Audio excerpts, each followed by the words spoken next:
Hello Math Wizards! This is second to the last episode of our first quarter video lessons for Mathematics 9. So for now, we will be having, our lesson will be determining the quadratic function. So it is divided into three topics. One is determining the quadratic function given the vertex and a point. Another one is given zeros and a point, given the graph of a quadratic function.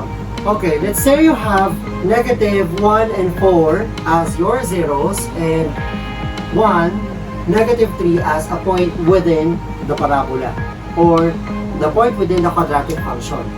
So, how are we going to determine the quadratic function in the form f of x is equal to ax squared plus bx plus c.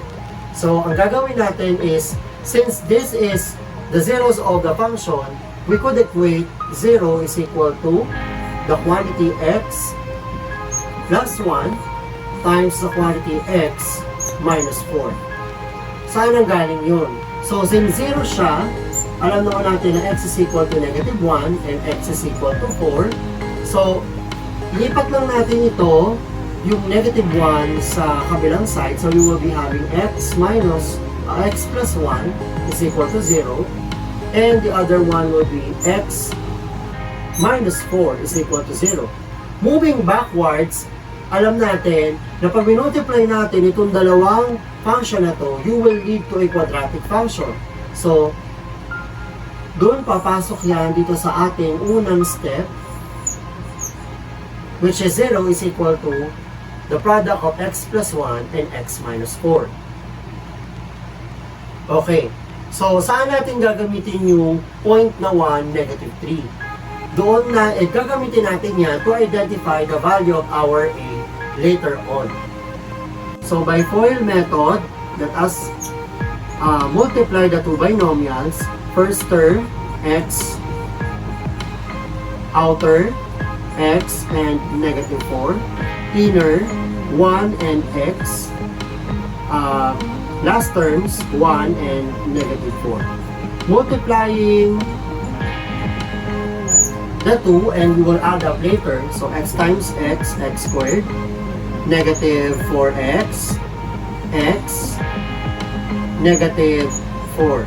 We will add up the terms, so you will have x squared, minus 4x, plus x, minus 4, that is 0 is equal to a times x squared minus 3x minus 4. So, since meron pa tayong a, so the initial function will be f of x is equal to a times the quantity x squared minus 3x minus 4.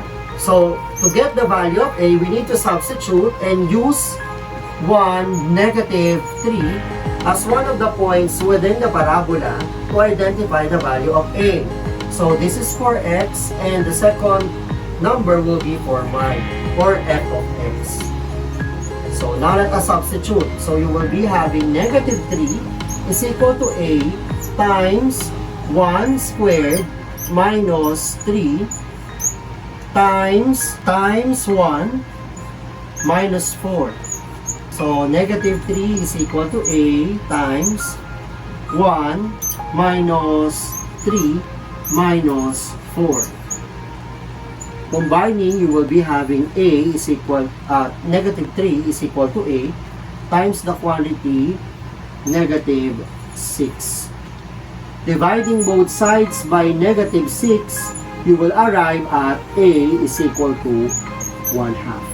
So, substitute a to the given function. So, to our initial, substituting a to our initial function, that will be f of x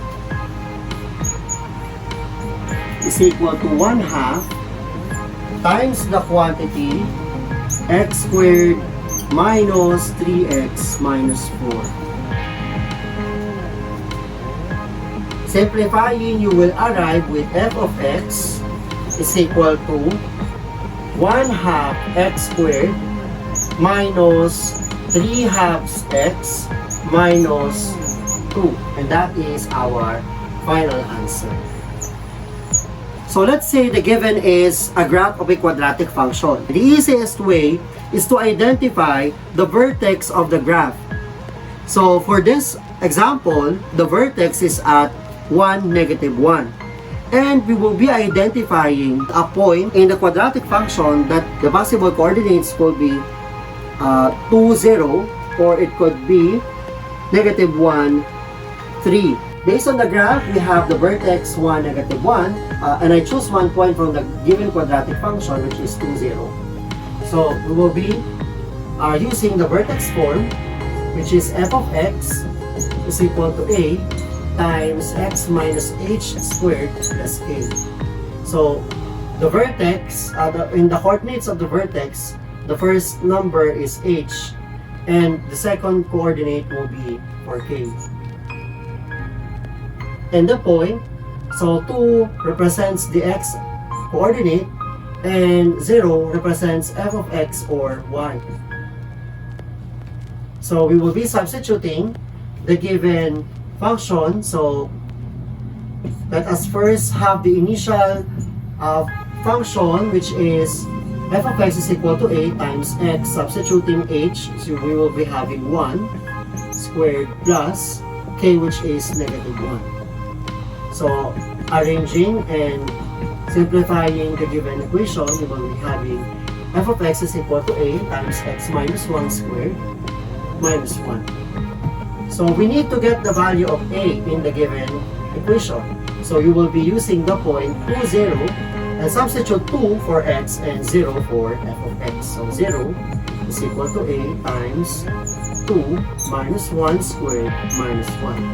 So 0 is equal to a times 2 minus 1 is 1, square root minus 1. 0 is equal to a times 1 minus 1. So a minus 1 is equal to 0, a is equal to 1.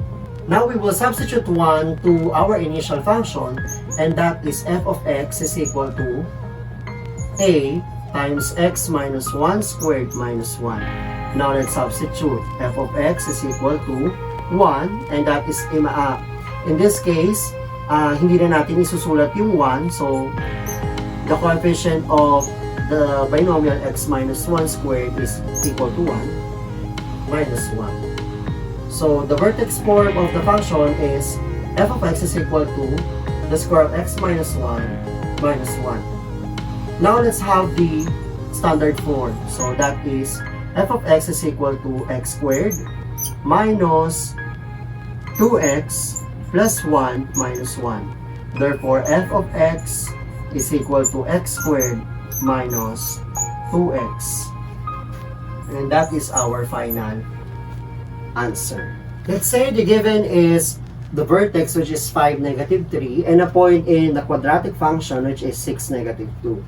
So we will be having, I will be using f of x is equal to a times the quantity x minus h squared plus k. So in this case, we will be substituting the vertex in the given function. So you will have f of x is equal to a times x minus 5 squared plus -3. So simplifying, you will have f of x is equal to a times x minus 5 squared minus 3. In this case, we will be getting the value of a and substitute 6, -2 as one point in the given quadratic function. So substitute 6 for x and -2 for f of x. So -2 is equal to a times 6 minus 5 quantity squared minus 3. So -2 is equal to a times 6 minus 5 is 1 squared minus 3. -2 is equal to a minus 3. So we will be moving -3 to the other side of the equation. A is equal to -2 plus 3. A is equal to 1. Therefore, our function will be f of x is equal to 1 x minus 5 quantity squared minus 3. So we will be simplifying and expanding the binomial x minus 5. So f of x is equal to x squared minus x squared minus 10x plus 25 minus 3. So f of x is equal to x squared minus 10x minus plus 22. Therefore, that is our final answer. Answer the practice exercises and we will check. Like, share, and comment your suggestions on the comment box below, and don't forget to subscribe. To get notified with our latest videos, just click the notification bell.